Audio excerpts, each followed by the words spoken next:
16 पंचायत समिती. तर पंडित साहेबांनी सांगितलं, सगळ्यांनी सांगितलं, मानेसरनी सांगितलं. माझं मत असं आहे की 24 उमेदवार हे निवडून येणं म्हणजे फार काय अवघड नाही. कारण तालुक्यातल्या ज्या 2 शक्ती आहेत त्या एकत्र आले. त्याचबरोबर युवराजदादा असतील, कल्याणराव असतील, प्रशांत मालक, ही सगळी एक ठिकाणी आले. पण जर काटावर घासाघाशी झाली तर मात्र ह्या सगळ्या नेत्याचा अपमान आहे.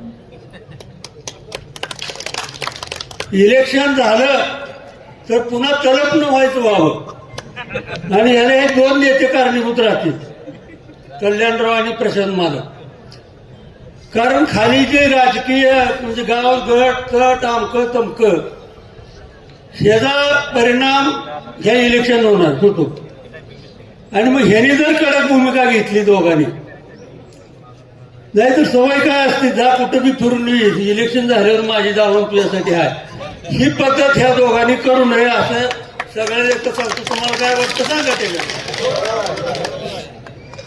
म्हणून करता आपण सर्वजण मिळून सगळं विसरून मतभेद, मी म्हणणार नाही गोपाळपूर गटात मी आहे म्हणून गोपाळपूरची आम्ही आणायचं, सगळे तालुक्यात ज्या ज्या पद्धतीनं आपल्याला करता येईल त्या त्या पद्धतीनं संपर्क गाठी भेटी, किंवा काय लोकांना सवय असते की नवीन माणूस पार्टीत आले की आपलं वर्चस्व कमी होतं म्हणून त्याला कसं डॅमेज करायचं ही काय कार्यकर्त्याच्या मनात भावना असते.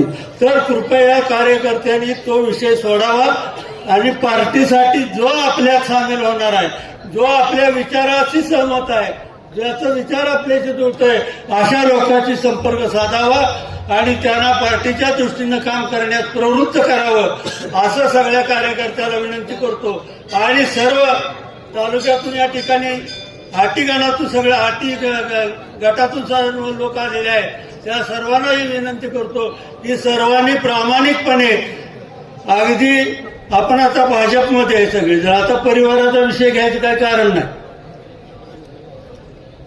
तर सगळ्यांनी या भाजपच्या 24 उमेदवारांना